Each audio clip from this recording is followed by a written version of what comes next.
A lot of guys that I deal with have low testosterone levels. Why is that bad? Why is low testosterone bad? Well, there's a whole range of sort of health complications that are associated with low testosterone. But low energy levels, low libido, low mood, loss of muscle mass. So what are some things that lower testosterone? Poor sleep, lack of physical activity, shit diet.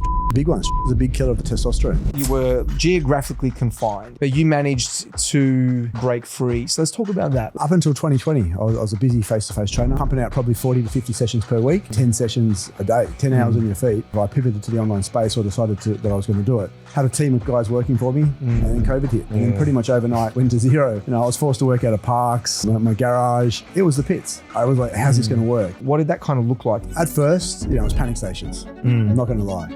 Shit hit the fan. But in the back of my mind, I knew that I had to do something. You developed what kind of funnel and what sort of happened through that? Well, I'll be honest, the first product that we launched flopped. Complete flop. Why are these guys coming to you? Most of them have climbed the corporate ladder, but they've neglected their body. They're feeling low energy, confidence is shot, they're embarrassed to take their gear off at the beach with the kids, and they feel like they're not showing up for their family. So my job is to get them back into shape and longevity. Let's talk about the framework and how you take them from average in their health to savvy. Okay, so the Average to Savage program is 18 weeks in duration. We work through 5 different pillars. So the first one is get your head in the game and prepare for success. This is where the coaching expertise comes in. Yep. So what this looks like. He's been in the health and fitness game for over 25 years, from corporate gyms in London to transforming hundreds of men across Australia.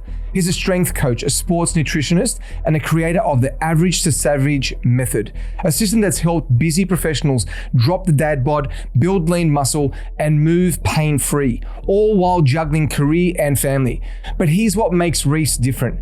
His story started on the other side of the transformation. Once a 120 kilo fat kid, in his 20s, he lost 40 kilos, rebuilt his body, rewired his mindset, proving that mastery isn't found in motivation. It's built through action. When COVID hit, his entire in-person business vanished overnight. But instead of quitting, he rebuilt, launching an online program that has now helped hundreds of clients worldwide. And it gives him one thing most trainers never actually achieve, which is actually freedom. In this episode of the Freedom Formula podcast, we're going to unpack the psychology of consistency, the power of process, and how men over 35 can reclaim their health without sacrificing their life. We'll talk business, resilience, and discipline, and what it takes to create true longevity in your body and in your career.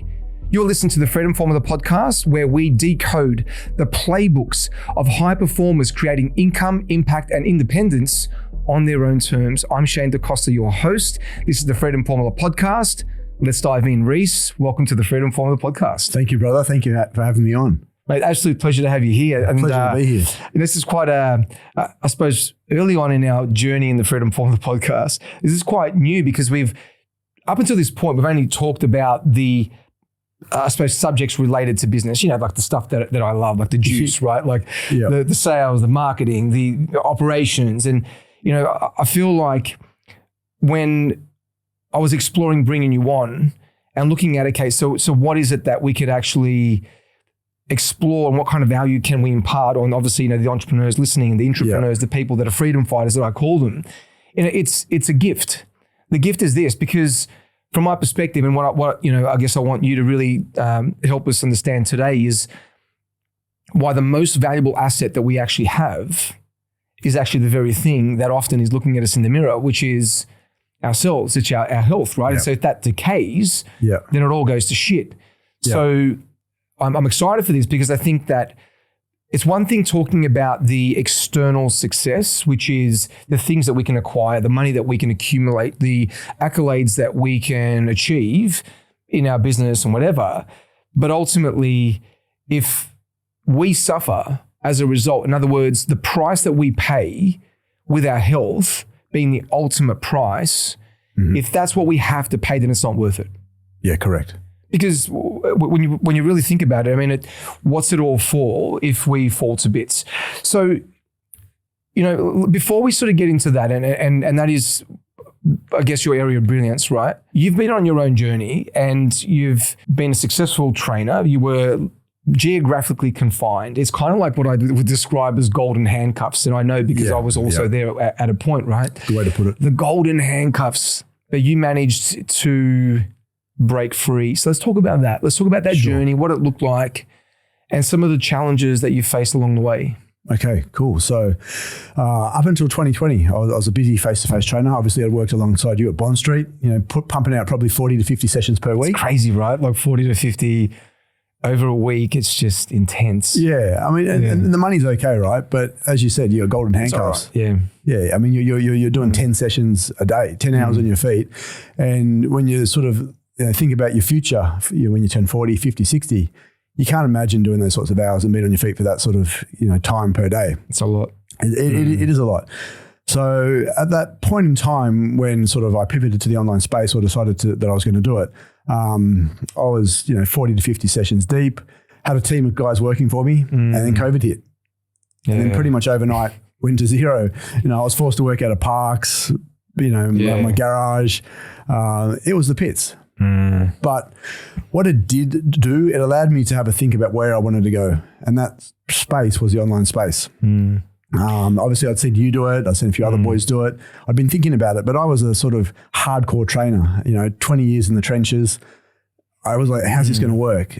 The challenge in that, and this is something that I guess everyone faces, whether you're in the fitness industry or whether you're I suppose a technician is probably the best way to describe it, right? There's three different, personas that we need to evolve into. The first being that technician.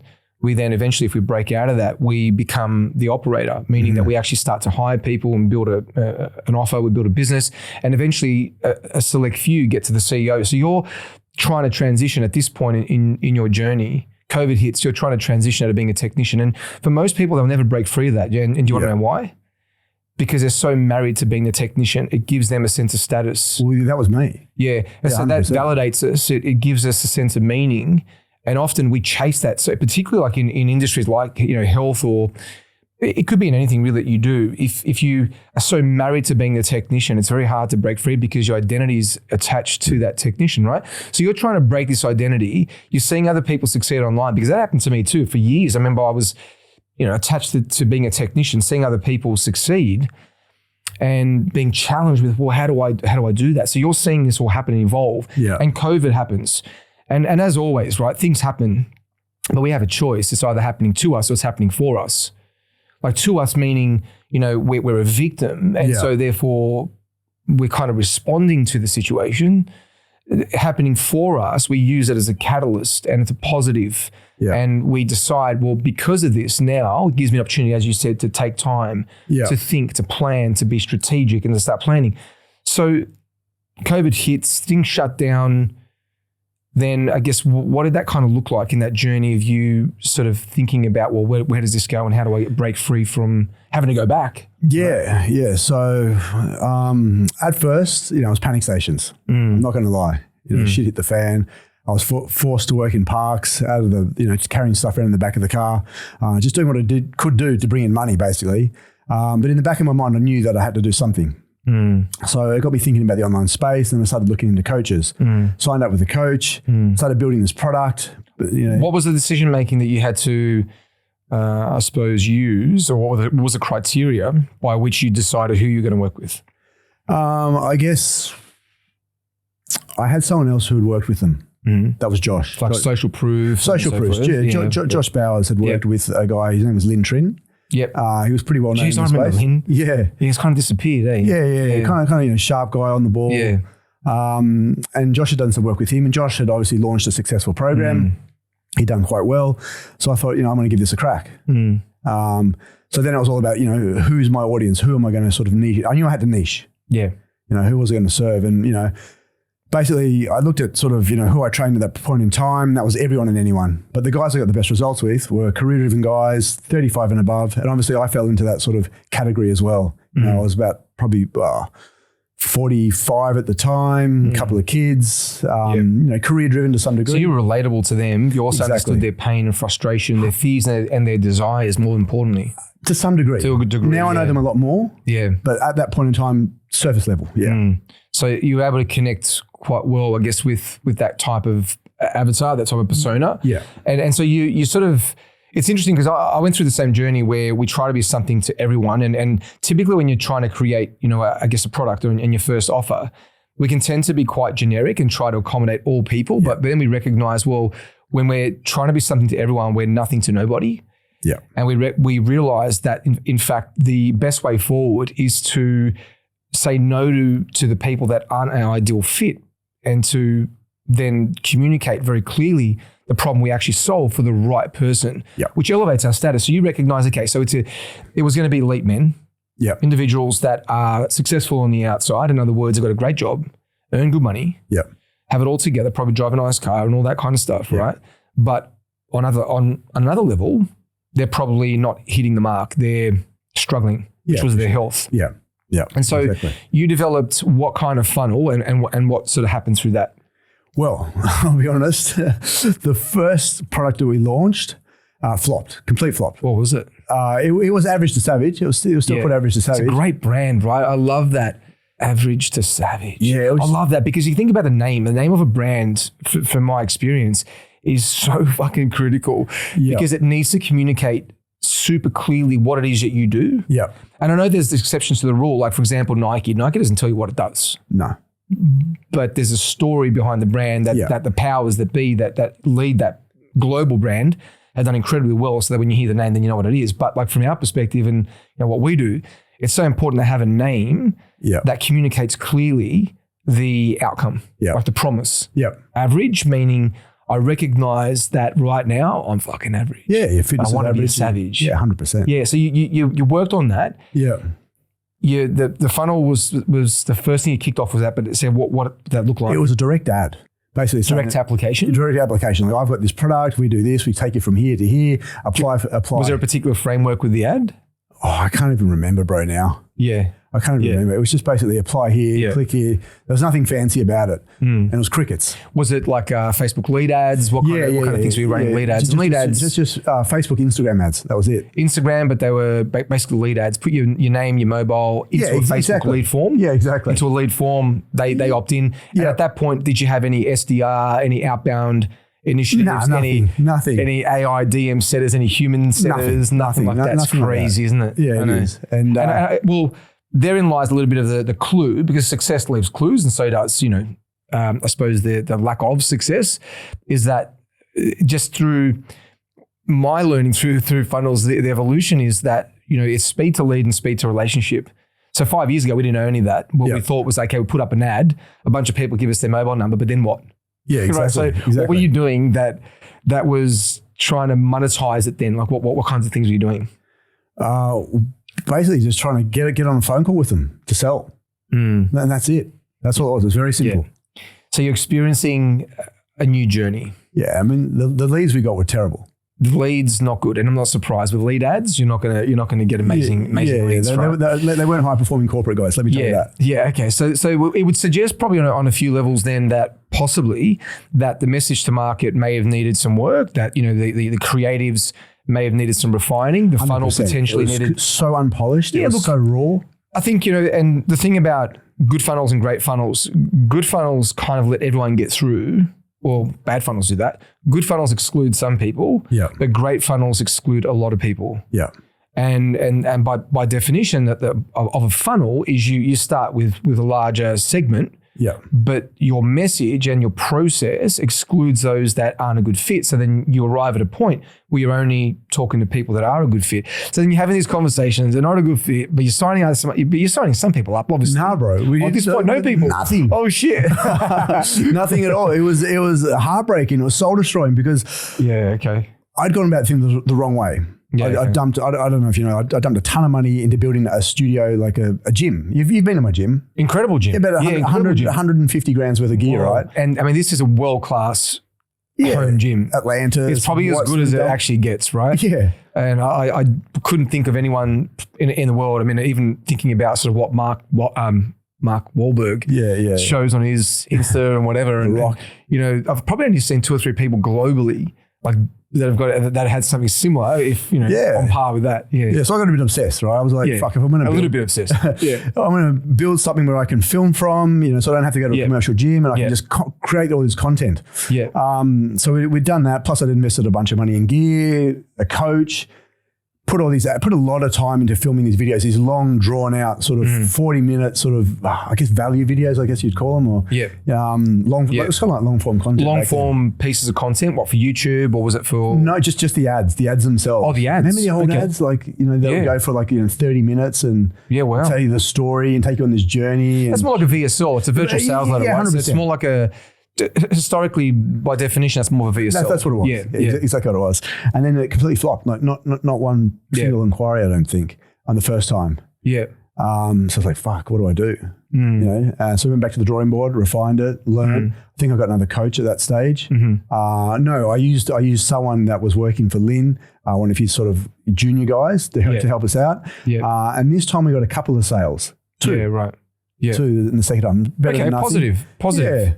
Yeah. And so I started coaching them, and I just saw it as practice, like, getting my feet wet, sort of. How did you go with the sales? Because let's talk about that, because the marketing is one thing, getting the leads is one, but I suppose recognizing that, particularly in a high ticket space, right? And a lot of people listening to this podcast are going to be studying sales. They're going to be studying marketing, funnels, entrepreneurship, intrapreneurship, and the cookie crumbles largely with sales, whether we recognize it or not. Yeah. It's probably fair to say it's probably a little easier to get leads than it is to actually convert them. And particularly when there's a ticket price that requires a considered purchase. Yeah. A considered purchase is something that, really requires that you kind of hit the mark on multiple levels, because the ticket price is such that there's a bit of fear of loss. And so you're testing at this point, Mark, and you're getting some leads. And what did you discover about the high ticket sales space through that journey? It's a tough sell. Yeah, when you were like back then, we're a bit more now, but it was $1,800 back then. Yeah, I think it was we're doing 12-week program, $1,800. Particularly health, it's intangible, right? So I was talking to someone yesterday. In fact, is probably one of the best kept secrets. I would say this guy in particular in the high ticket space, and he leads global teams, right? Yeah. So not just from a tactical perspective, but from a data perspective, ultra elite. And he made a comment which I thought was fascinating. He said, when I'm looking at a CV and I'm assessing a high ticket closer professional and looking at their history, if they've been on a fitness offer and been on there for a significant period of time, I know I have a killer. Yeah, wow. I said, why is that? And he said, because health amongst all the niches is probably one of the hardest, given you're selling something that requires work. Yeah. You're not talking about an immediate ROI exchange. In other words, it'd be very easy for me to sell to a business owner where, for example, I'm going to ask them for $10,000, but my promise and my guarantee is they're going to 10x it. And so the value equation in that conversation is easy to stack, right? It's easy for me to position the argument to say, well, you give me 10, I give you 100. How do you want to proceed? It's super easy to a degree, right? Assuming I've got a bit of status about me and whatever. But what he made was a valid point, saying, it's not an ROI conversation. It's a work-based conversation. Otherwise, you need to change. But they're resistant to change. People that are unhealthy or not in optimal health are there for a reason. It's not their genetics, I can tell you. It's what they're doing. So that change requires work and effort, and humans are averse to work. Particularly if they've had repeated behaviors showing that they're not good with habit change and work. So you're trying to sell something tangible. You're finding it difficult. And what were some of the strategies, I suppose, that you were testing or were trying to win with in the sale? Well, I guess it was the standard sales script, sort of like, pain, problem, solution, that type of scenario. But it was very scripted. And I was very unnatural. Like I was very like... You felt rigid. Rigid. Just not human. Didn't know my shit. Didn't know the program. I hadn't been in the program. I didn't even know, because I'd built this massive program. I didn't know the ins and outs of my own program. Wow. Yeah, so it didn't come fluently. I'd stutter, I'd sort of get nervous, I'd, the thoughts in my head. The sales process didn't go too well. It's interesting because what you're describing there is a singular focus. And I teach people in sales, for example, if they're feeling, what you're describing there is disruptive emotions, right? The fear of being rejected, the need to be liked, validation, exactly. Right? These kinds of feelings are fundamentally disruptive emotions. They're coming up because we feel challenged, uncomfortable, and so forth. And the reason that happens is because of singular focus. which means that you're focusing on you. So it's like a performance, and therefore it's your needs that are in focus. It's what you need, what you want that's in focus. Therefore, you're feeling anxious and uncomfortable.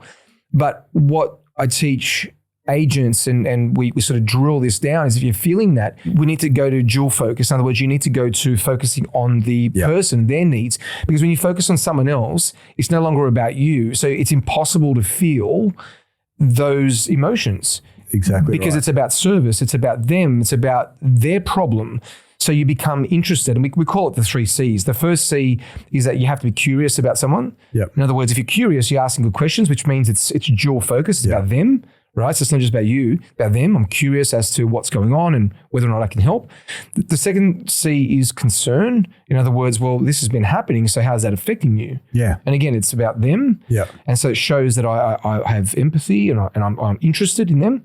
And last thing is commitment. So a commitment to service. And that, again, service by definition is focus on them. Yep. So you were just experiencing, I guess, a lack of experience in that space. And so eventually you break through, you find something that works. Yep. You've now built the program, and you've got a community. You've got thriving members. You're getting great results, average to savage. You've helped many men go from being an average version of themselves. I fucking love that word, average, because it's the kryptonite of high performers. They're like, fuck, average, right? You think about it. Yeah. Like, I love that, because the fact that you put that into your brand is brilliant, because elite people would be like, fuck that, I'm not going to be average. Exactly. But they recognize that they are, but they're rejecting it at the same time. Because they're not average in other parts of their life. So it's the one part of their life they are average, and they want to fucking level up. So it's like there's almost this internal conflict that goes on in them that when they hear that name. Okay, so you built this, and you've got this community going on, which is great, and you've broken through, right? But I guess what I want to touch on for a brief moment is, you had to get out of a comfort zone. Yes. There's 3 zones, right? There's the comfort zone, there's the growth zone, and there's the freak out zone. Yeah. And if you sort of look at them from a visual perspective, the comfort zone sort of sits in the middle. And then on the outside of that, you've got your growth zone, where we need to step out of a comfort zone in anything we do in life to be able to experience something different, to grow, to change, to attract success, whatever it is. Like exercise, right? If you stay in your growth zone, there's not enough stimulus in order to produce the response we need in our body to be able to change and so forth. But then there's the freak out zone.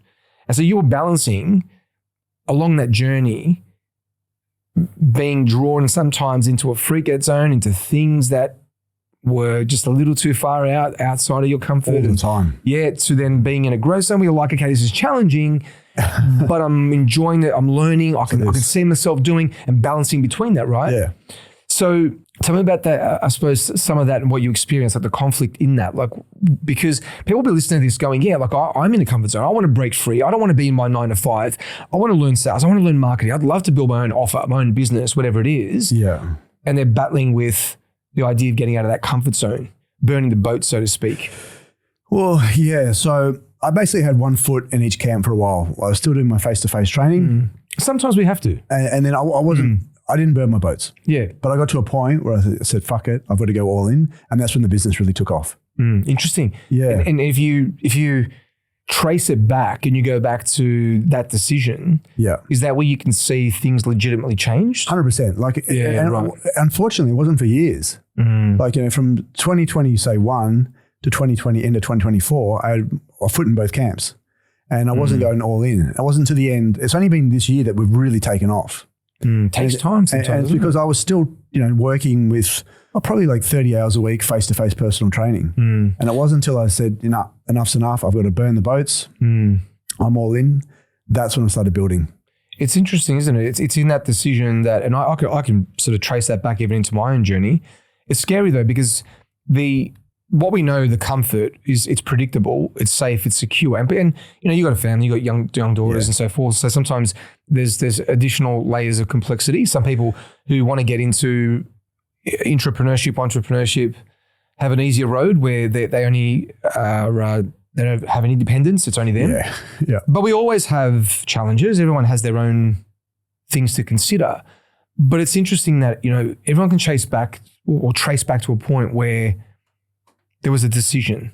Yeah. I call it a pivot point.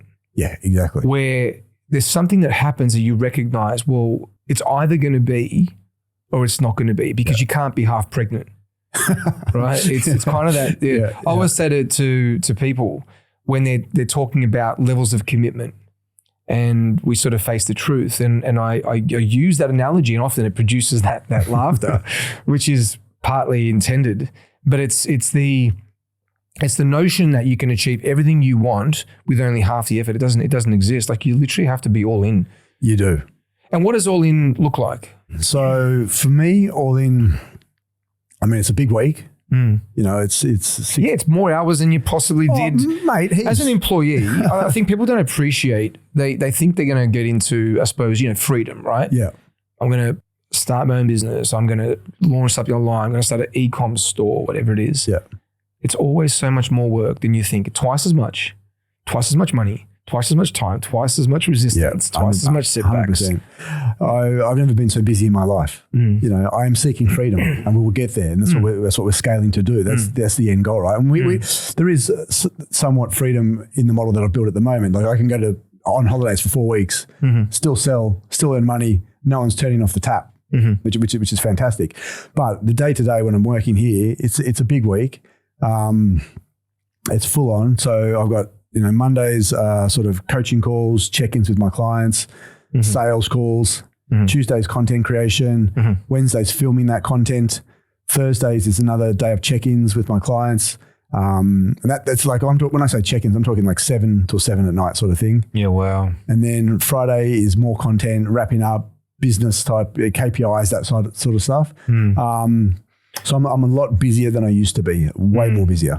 So the skill set you're describing is huge, right? Because I've seen what you do, and you guys, if you haven't seen some of the social content on Rhys's Instagram, it's incredible. Thanks, like man. You have to you have to have done content to appreciate how good that is. Yeah, it's actually really good. Thanks, right? Because it's authentic, it's real, it's you, it's raw, it's informative, it's value driven. Yeah. There's humor in it. But it's all very you in a sense. So like, it's not like you're having to somehow fabricate a persona. Yeah, it's just sort of what you do. And that's taking there's a while. informative. There's funny shit in there. There's stuff with you with like a bra on, with the tits out, and all kinds of stuff. It's really cool. Yeah. But the skill set's wide and broad, right? Yeah. Because we're talking about building an offer, learning how to create what we call a roadmap in education. It's a roadmap. Right? Clients don't sign up for information; they want a transformation. Yep. So that requires that the journey is segmented in a way that it makes sense. It builds upon pillars. It leads to an outcome, so that it's sequential in a sense, right? 100%. And it makes sense to people, and they can implement things at a pace that works for them, and it builds upon it, stacks. Yeah. So you've got offer creation being the offer.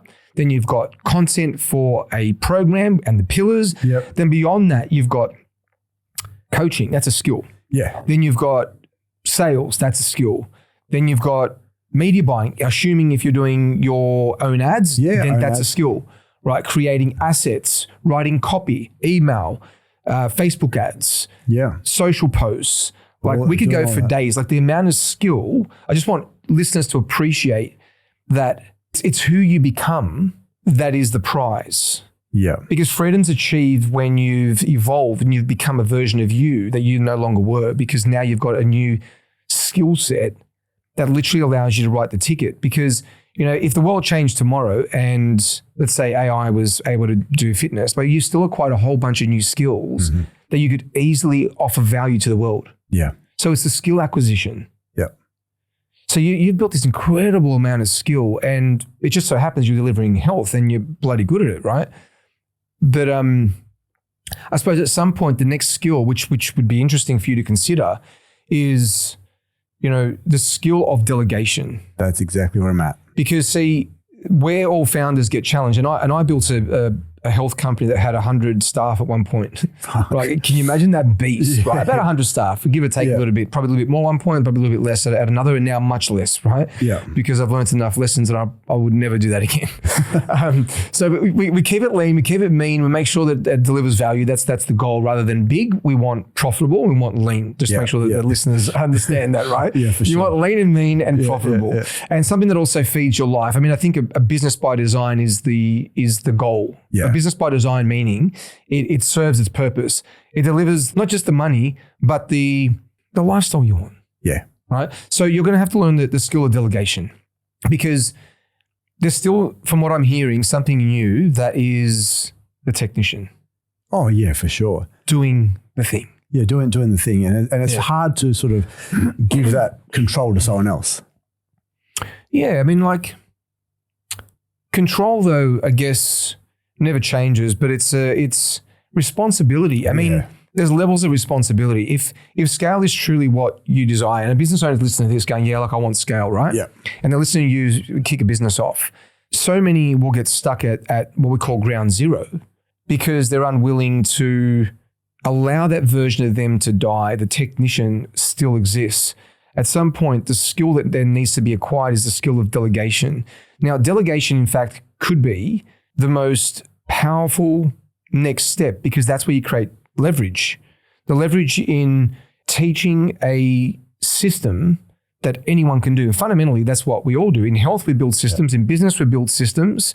In government, hopefully, if maybe not this fucking government, fucking bunch of morons. I saw your post the other day, Bunch of morons. But I guess this, we should have systems.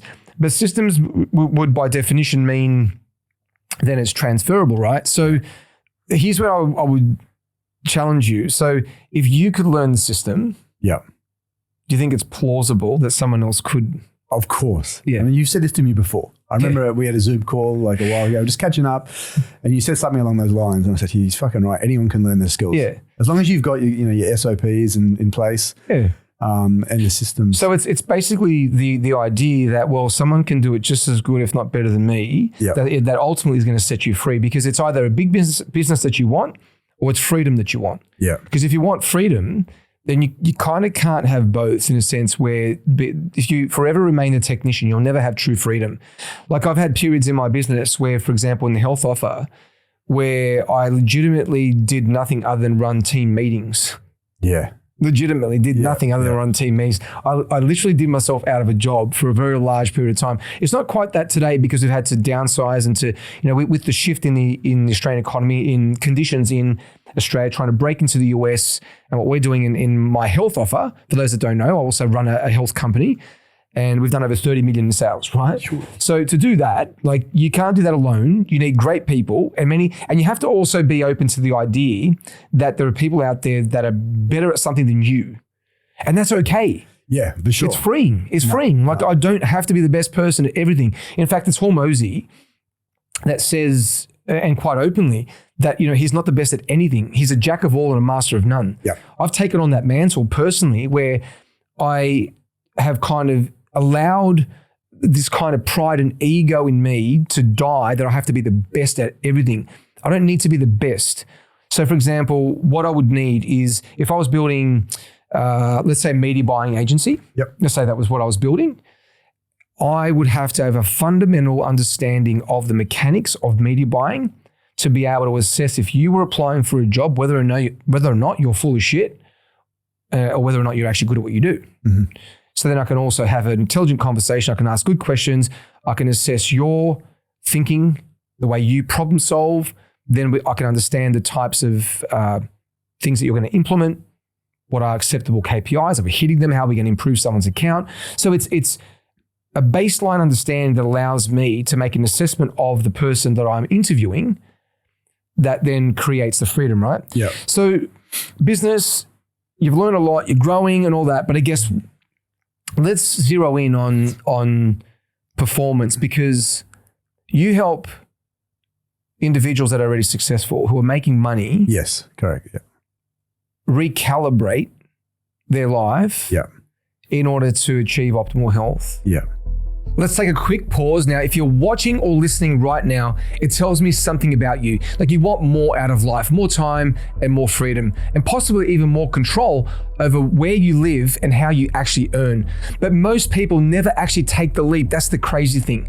They stay stuck in routines that drain them, clocking in, clocking out, trading hours for what I would describe as pure survival. Now, you weren't built for that. You were built for so much more, for what I would describe as freedom. The kind of freedom that lets you work from anywhere, live on your terms, and actually enjoy what you do. And that's exactly why I built the Freedom Academy. It's a system that teaches you the one high income skill that gives you all three. Remote high ticket sales is exactly that skill. It's the ability to earn 10 to 30K a month in commissions working from anywhere in the globe, using nothing but your laptop or your voice. So if you're done with living on someone else's schedule and you're sick and tired of the 9 to 5, go to the link in the show notes and apply today, because freedom isn't found, it's actually built. All right, let's get back to the show. Let's talk about, I guess, why that's important, and then we'll sort of maybe explore a little bit of the frameworks around that. So why are these guys coming to you? What do you feel? Most of them have climbed the corporate ladder, but they've neglected their body. They've had a couple of Easy kids. to do. Yeah, I mean, 100%. I mean, I'm doing it now myself to some degree. So right? am I. And I'm a fitness guy, right? Yeah, it's hard, man. Like, sometimes balancing it all. Yeah, I mean, you just don't have the time. And it's time, right? So these guys have been climbing the corporate ladder. They've probably had a couple of kids along the way, but they left their body and their health slide by the wayside. They're feeling low energy, confidence is shot. They're embarrassed to take their gear off at the beach with the kids, and they feel like they're not showing up for their family. So they're sort of the pain points that sort of I come across quite regularly. So my job is to get them back into shape, and ultimately to get their confidence back, so they get their energy back, so they feel like they're showing up for their family. And longevity, because I think, at that stage of life, when I train guys that are like 35 to 55 is the main sort of, audience I train, you start thinking about what's coming next. The mortality becomes more 100%. More front and center. Yeah. And that is actually one of the things we focus on in our social media content is mortality. It's one of the, Interesting. Yeah. It's the idea that winter is coming. Yeah. That drives humans. It's fascinating, isn't it? Because you've made the money, right? Yeah, you've made the money. Yeah. But then you made the money. You got the family, you got the kids and stuff, but your health suffering. It's so easy to do because we can get caught in chasing more. We can get caught in work, and for high achievers, it's so hard to let go of the fucking bone. Oh, mate. Like, it's so hard. I mean, you're a high achiever.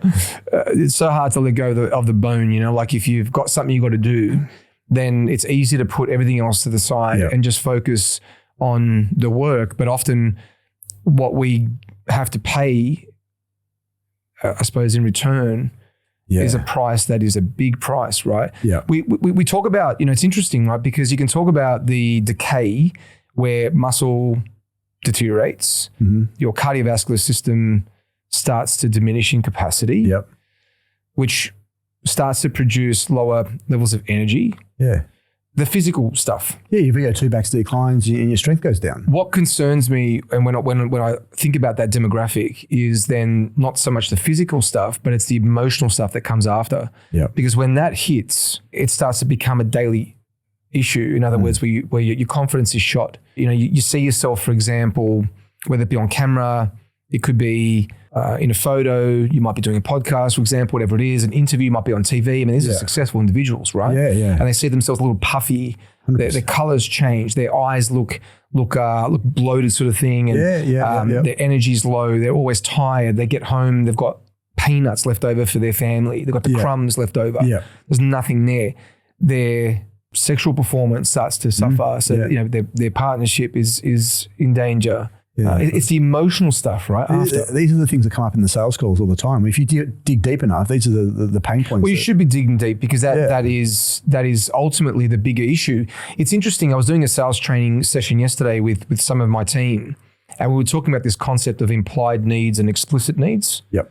An implied need is I'm heavy, I'm too heavy, I'm too fat, for example. An implied need, I need to lose weight. Or an implied need could be I don't have enough money. Yep. Right? Implied need. The explicit need is the urgency attached to that.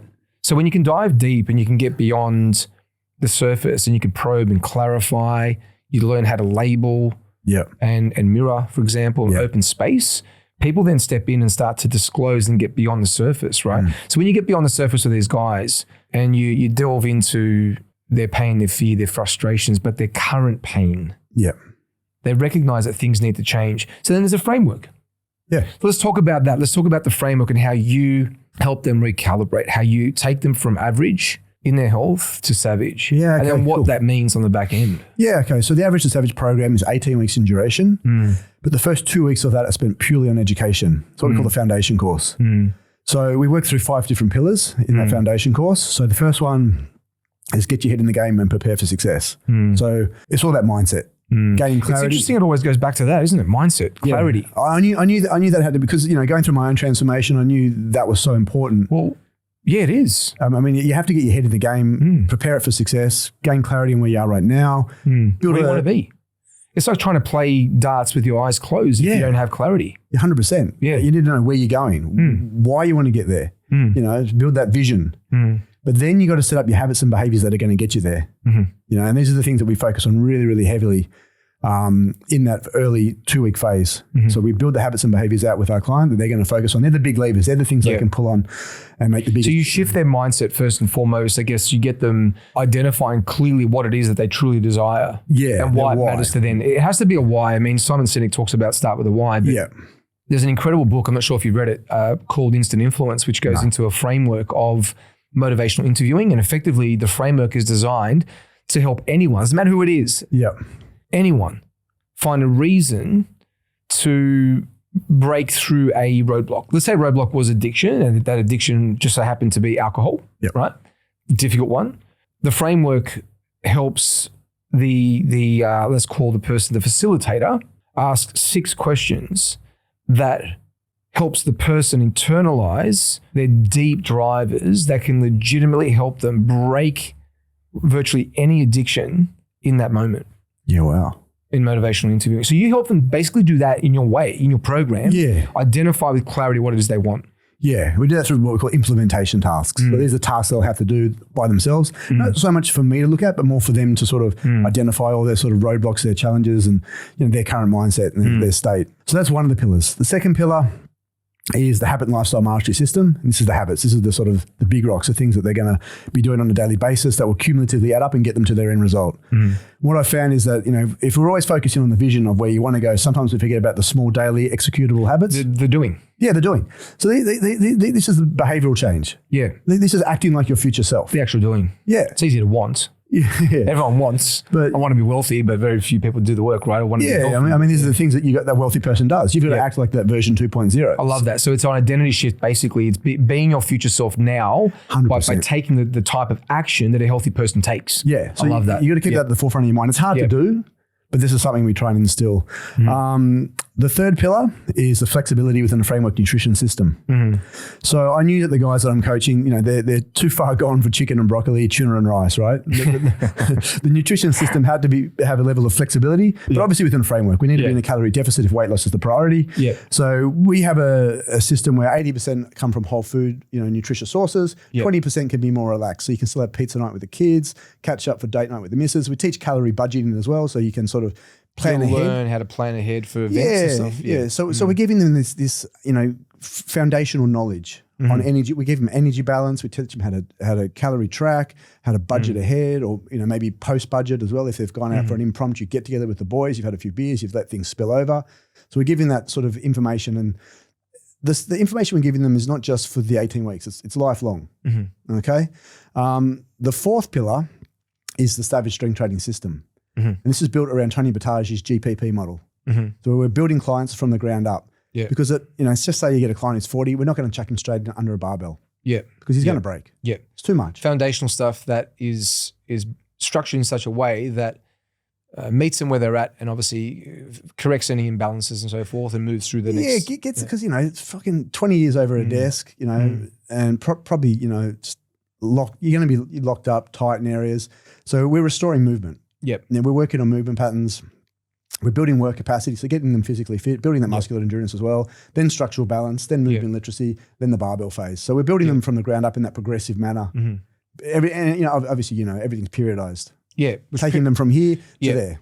So periodized simply means, for those listening that maybe aren't from a health background, it just means basically we're working in blocks. Yes. In phases of time where there's a specific outcome and a focus, we're not sort of doing 20 different things at once. Not random shit. We're focusing on, not random shit. We're focusing on a very strategic approach to sort of layering the foundations. So you get through that So we talked through those pillars, right? One more. There's one more. One more. Yeah, Sorry. The accountability advantage, and this is where where I can provide a lot of value. Yep. This is where the coaching expertise comes in. Yep. So what this looks like, we have 2 group coaching calls per week. Yep. 7:30 Monday night, 7:30 Thursday night. It's a group environment. You dial in. Monday night's a more evidence-based presentation from me where I'm covering something that's relevant to your health and fitness journey. On Monday that's just gone, it was alcohol. Is it really that detrimental to your gains and your health and what it does? So, evidence-based. Let's talk about that. Mate, it's dire. You don't even want to have 2 drinks a week. It's terrible. Really? Let's talk about so the pillars are in place. And so there's obviously then some things that are important sort of beyond that, right? I think something to explore a little bit is the challenges that every human faces. As we get into our 40s, there's a natural decline in our hormone profile, right? So women experience it, and it's so common and so accepted that it's so accepted, and that not that it's so accepted, it just is. It is, right? Like it's like a menopause, right? Yeah, perimenopause, menopause, postmenopause, and I actually built a program for that, right? Yeah. But what I mean by it's so socially acceptable for women to seek support and to get some help and a prescription or 2 or whatever it is to rebalance, recalibrate, and get their body set to where they need to, and they should, right? Yeah, for sure. But then there's this taboo. Yeah, for men. I know where we're There's going. this fucking taboo for men about testosterone. Yeah. So how vital a role, let's talk about that for a little bit. Sure, I'd love to. How vital a role is that for these guys? Because at the age of 35, there's no doubt in my mind that there's now a reality that their levels are declining. Yep. So let's flesh that out. Yeah, man. So obviously, a lot of guys that I deal with have low testosterone levels. Mm-hmm. And I offer sort of just a basic blood work overview. Why is that bad? Why is low testosterone bad? Well, a range of different symptoms. We've got everything from sort of low energy levels, low libido, low mood. That's a big one. You're feeling blue, loss of muscle mass. And there's a whole range of sort of health complications that are associated with low testosterone. And it's something I'm seeing more and more of. So, just as like part of my package that I'll send, like if I have a guy who I think's low T or is curious about it, mate, go get your blood work done. We get them privately done. They send them back. We have a look. If they are low and they've got the symptoms, then I'll say, mate, you should go see a clinic and send them off to a doctor or a clinic. So it's something, I guess, that men, there's not enough awareness, I guess, about the issue of low testosterone. They would be feeling the symptoms, but in many cases probably not aware that it's actually sort of happening, if that makes sense. Yeah. And given, you mentioned a little earlier, I mean, about alcohol. Alcohol's for many guys, it's a daily, it's a part of their day. Yeah, for sure. No doubt that has an impact. It further causes some decline in testosterone. Yeah, it does. Poor sleep, stress. Aromatization. Yeah, so what are some things that lower testosterone? Things that lower testosterone: poor sleep, lack of physical activity, shit diet. I mean, over-exercise, that sort of stuff can lower it as well. But over-exercise is pretty hard to achieve for most. It is. You do You're get talking about athletes. Yeah, right? you get like 1 out of every 100 people that loves to just bash themselves, and they'll have low T because of that. But stress is a big one. Stress is a big killer of the testosterone. And when we talk stress, we're talking there's good stress and there's bad stress. Stress, for example, a stressor is exercise. That is a stressor. Yeah, but you adapt positively from it. We adapt positive. Yeah, so we're talking about chronic long-term stress. So what are some examples of that chronic stress? Lack of sleep, constant emotional stress from work pressure, relationships, being in that fight or flight state. When you got your parasympathetic nervous system and your sympathetic nervous system, always been stuck in that sympathetic fight or flight mode. And you're always fucking on. You're always thinking about work. You're fighting with your missus all the time. Yeah. Yeah. It's the stuff that you just can't escape. Yeah. And your body's always in that flight mode, I guess, where it's always armed, which what are some of the things underlying that then sort of come up? Is it that it triggers more cortisol? What are some of the issues? Yeah, definitely. We have chronic elevation of cortisol would be the main ones. Inflammation comes up. And then in terms of symptoms, I think the biggest one is mental, like feeling blue, feeling low, feeling depressed. Like I think a lot of guys. It's more common than we even give it credit for, right? I mean, a lot of guys will go and they'll seek out depression medications, but really what they need is a good fucking shot of testosterone. Yeah. Or a few of them. Yeah. Well, there would have to be a fair few, right? Because, so. Ongoing. But I would say that to be true because you think, if you look across society and you look at, let's just talk about men for a second, and this is a very general kind of, I suppose, way to look at it. But there aren't many high performers. By definition, of course, high performers is a small segment of anything. Yeah. The 1%. Yeah. And then there's everyone else. But so many of them, I guess, are doing things because my point is because they're feeling unaligned, lacking clarity. Yep. They don't have purpose. They just work. They're just a money machine. They're a fucking ATM, right? They're an ATM. Yeah. You're laughing because you know it's fucking true, right? They're an ATM. They just work. They're under pressure. And in many ways, they don't feel significant reward or whatever it is. They're stressed, whether it be the relationship is for some reason now starting to suffer because they're giving so much to their work. Sometimes that means the relationship suffers. It increases stress. Because they're constantly chasing the tail. They've bought the house they can't afford. They've bought the car that they really can't afford. They have to work harder. Because they're working harder, then they feel more empty. Because they feel more empty, then on the weekend, they make bad decisions. They drink more than they should. They take some recreational drugs. They gamble money they don't have. Yeah. And what it is this dopamine addiction. Yep. This reward, like this instant reward mechanism that we seek. But it's just blunting the reality of how we feel. It's blunting the reality of I suppose, the moment where we are. Yeah. And so it's interesting, right? Because we get caught in this instant gratification, whereas in reality, if we just went back to the basics. Yeah. The basics being like what we say, we give them clarity, you get eating well, you reduce stress, you sleep well, you regulate your hormones. So if you need, as a result, you'd probably get a little bit of an uplift just from 100%. doing these things. But then if you had some assistance.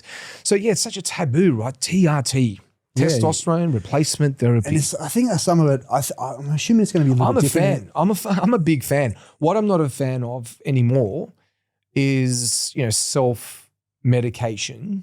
Yeah. I think there's risks attached to that. No, I'll be honest with you. Like I come across guys that say they're on TRT and they're blasting. They're not. They're on like 3, 4, 5 times the dose, and you're like, mate, that's not TRT. Like, but there's this perception now in the space that TRT is a steroid cycle. Yeah. Whereas TRT is basically you're replacing your natural levels, and you probably put you at the upper end of normal. Yeah, so you'd be within normal ranges if you went for just on the borderline. Borderline, the top. You're firing on all 8 cylinders. You want to be sort of on the upper end. No one likes to be average. You want to be savage. Yeah. You want to be savage within healthy ranges. I think it's important, right? Because longevity should be the goal. Yeah, longevity, health span, optimal performance, feeling good. I couldn't think of anything that feels better than the moment where you finish the workout, you feel supercharged. You may have even done after that like some contrast therapy, some hot cold. Yeah, I know you love that. I'm not great at having consistently done any kind of meditation, but I know the benefit. Yeah, there's nothing better than feeling like your cup is full. Yeah, so I'm trying to get to exactly what you mean. Where you've done something for you because it just means you've got so much more to give, right? So the I suppose approach then, what are some of the changes then you see, for example, these guys experience when they've recalibrated, they may have regulated their testosterone and not just their mind, their mindset, their food, their stress, but then also regulated their testosterone. What are you seeing happen? They're more efficient, they're more productive at work. That's one of the big things. More efficient. Yeah, their relationships with their wife. Better decision-making. 100%. More resilience. Yeah, more resilience. They make better decisions. They got more clarity. So important. Think about an ROI. Yeah. Think about an ROI. Yeah, for sure. For anyone in business, whatever it is, we're always looking at, okay, well, how does this benefit me? Where's the return on investment? Yeah. I can't think of anything that would have a greater ROI than being in optimal shape. Yeah.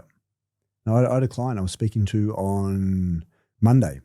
And he's a very successful businessman. He builds businesses basically. He's he sits on the he's a CEO of an ASX listed company. He's just built an NDIS company that's basically turning over 1,500 sessions a week at $200 a session. Like this guy is supercharged. When he started training with me 3 years ago, he wasn't. And I said to him, I said, Andrew, mate, has your life changed and has your performance at work changed since you've been training and got yourself in shape? He's 55. Yeah, wow. He goes, fucking oath. Yeah, 100%, mate. I'm firing on all cylinders now. I do not fucking stop. He can get so much more done. He's a fucking weapon, this guy. He's a machine. He talks about all the boards he sits on and what he does. And it's energy too, right? Crazy. I think if we sort of look at it from a primal perspective, right? And I remember reading Sapiens. Have you read Sapiens? Yeah, I've read Sapiens. Yeah, Sapiens. Big and read. I guess the message in, huge read. It probably took me twice to I remember sort of getting into it for a couple of weeks, then kind of getting stuck because it's just such a big fucking meaty book. Yeah. But when you really kind of give yourself the space in the room, I mean, there's such a message in there. I'm just thinking about this, right? From an evolutionary perspective, you know, we're primal. Yes. 100%. And so to lead a board, to lead a business, to step into a room and command attention, there's a posture, there's an energy about that.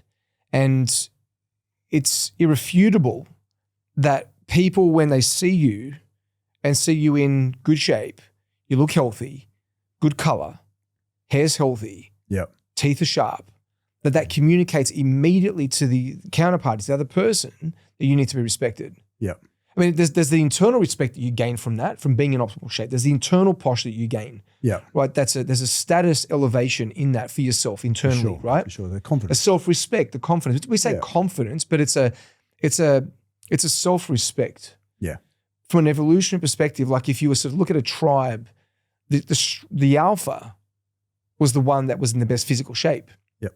Now, of course, we evolve over time where the alpha is not always that, but it's still that more and more. I mean, if you look at guys like Hormozy these days, if you look at some of the entrepreneurs making the most amount of noise, making the most amount of money, doing some crazy shit, like they're showing up in shape. Yeah. Yep. Despite all that they've got going on, the one thing that remains true is they remain the alpha. Yeah. Like they project that, right?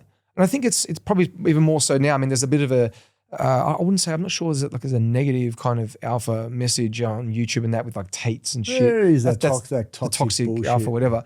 But there's something pure about it as well. No, definitely. Yeah. Definitely. Much more respected. You come across as a leader. You come across as a leader. And I think it's interesting what your client shared, you know, and I can see that to be true. You know, I know for a fact, like, you know, when you allow work to take the front and center, and you put your health in the back seat, very quickly, the alarm bells start to go off. Particularly when you get into your 40s, you notice the difference. And it's very easy being healthy when you're in a gym.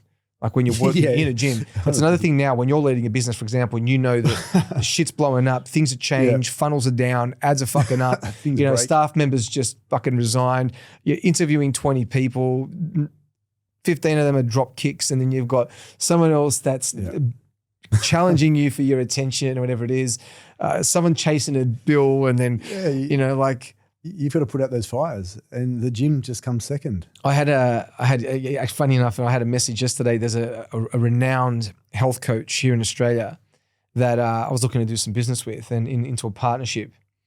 And we'd sort of been exploring the idea over the last, say, 2 months, right? And about taking him global, right? This guy. I would be the marketer, the sales engine behind it all. And of course, he leads at the front, right?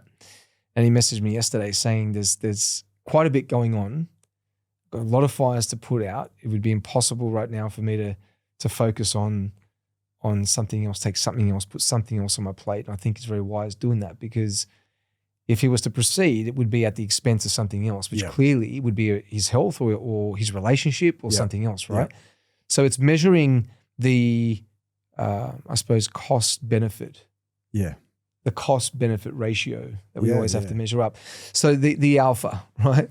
The savage, the version of us that as we are as men, like we want to be. Like anyone listening to this podcast, the female included, like there's a female alpha. Yes. There's a savage version of that person that they want to become. And that's never given, it's taken. It's a decision Just like that decision you made to yeah. burn the boat, Yep. like to step out and to move on. There's a decision where we have to arrive at was, well, what really matters? Ultimately, that decision though has additional benefits, which is so hard to see in the fog, you know. Yeah, yeah. Which is our health not letting it decay. I mean, we could talk for hours about health. We've just skimmed the surface on testosterone. We could talk about challenges that we face in our 40s, like sarcopenia, heart health, challenges with metabolic issues. Yeah. And That's the big one, the cardiovascular disease. Yeah. But when you sort of boil it all down, I mean, it goes back down to being sort of what we touched on before was about the savage version of us. That savage version, I think it's critical, right? Like, what does that mean to you though? Like when you say average to savage, what's the outcome for them? The outcome for them, I think it's been, for a lot of the guys, it's been true to themselves. Mm. Like which means like the best version of themselves, living that. Because how do they know what that is unless they've been really probed to identify what that is? I guess, I don't know. I don't know how they know. Like it's just about having, I guess it's what they perceive as their savage version.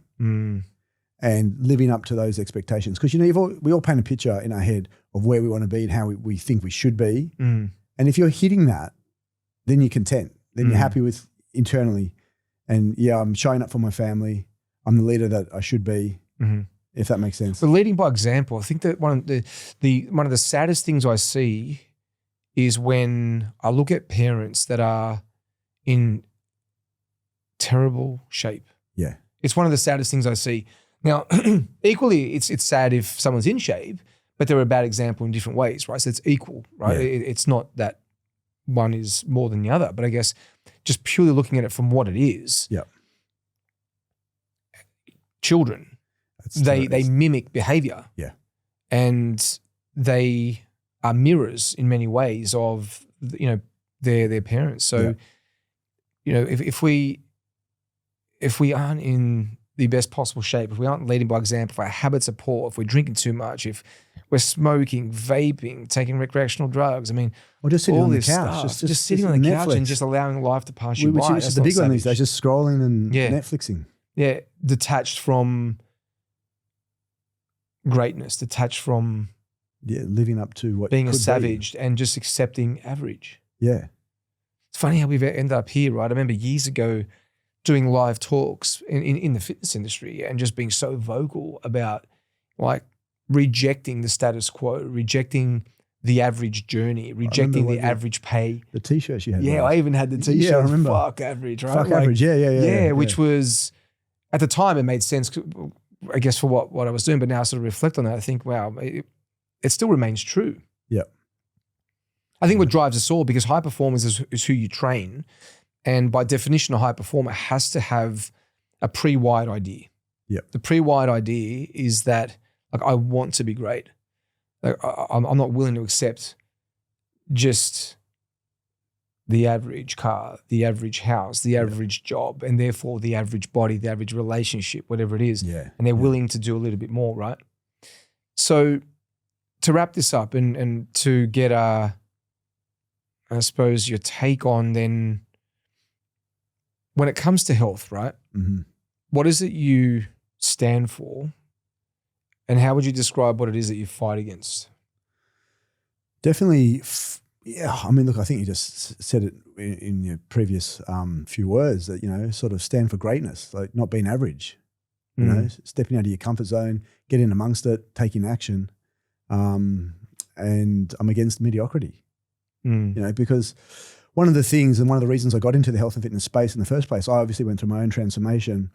I lost all that weight, that 40 kilos, and I know what my life was like back then, and I know what it's like now. And I want more guys to experience that. I know how much better life can be on the other side. And that's what I want for all my guys. And that's sort of what I stand for, is like, fucking pull your finger out, get amongst it, endure some pain, You know, you'll go through that emotional cycle of change. You know, you go, which I won't go into now, but we go through this emotional cycle of change. And as you go through it, you go through this valley of despair. You come out on the other side, and then things are automatic. You enjoy health and fitness. It's not a pain anymore. It's automatic.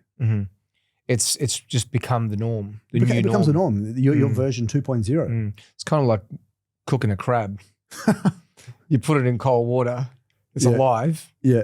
It's cold water, you turn on the heat. Sounds brutal, bro. It sounds brutal, but it doesn't scream, right? If you chucked it straight into hot water, it would fucking scream. It's true. So it's how you cook a crab. Poor crab. It's how you cook a crab. Well, mate, it's been a pleasure having you on. You know, we just understanding a bit about, you know, I guess the process, taking someone from average to savage, but touching on some issues around men's health. Yeah. Really how to get optimal. It's not just about good, right? It's about optimal. I mean, how do you get to optimal is really what we were trying to flesh out, and understanding, you know, your pillars was cool. And I guess understanding then also that it's the probably the most important thing that we have at the end of the day, really, when you really boil it down. As I've sat here, I've listened, and it's just kind of reminding me again that, you know, we can talk about all the accolades you want, and aspire to have all the money, but you know, there's a famous quote that many people spend all their life trying to get money, but when they lose their health, they'll give everything that they've ever worked for to get their health back. 100%. Right? So don't get caught in the pursuit of money at the expense of your health. Yep. Is the gist of today. It's been a pleasure having you on the Thank you, brother. Freedom Formula podcast, and hopefully, if you're keen to follow Rhys and learn a bit more about what he's doing, check the show notes. There'll be the links to his social tags in there. Yep. And no doubt, there'll be some people jumping on your I hope so. Instagram. Yeah. Thank you, brother. Awesome, mate. Awesome. Thank you. Awesome. Now, that's a wrap for today's episode of the Freedom Formula podcast. I want to extend a huge thank you to Rhys Brooks, the author and creator of Average to Savage, for bringing the fire, and obviously, you know, bringing such a raw message about health, and for reminding me actually that action always comes before anything to do with motivation, the clarity. Now, here's some of the takeaways. Success isn't built in bursts. It's forged in the consistency, in the daily things that you do. Whether you're rebuilding your body or scaling a business, discipline beats intensity every single time. If you want to follow Rhys and learn more on how to go from being average to savage, check out the show notes and the links to his social tags in our notes. Now, if you're ready to build your freedom, a career based on earning more, living where you want and on your terms, the independence that you desire, well then go and check out the Freedom Academy right now. I'm Shane DaCosta, your host. Thanks for tuning in, and remember, success without freedom isn't success. It's just another job.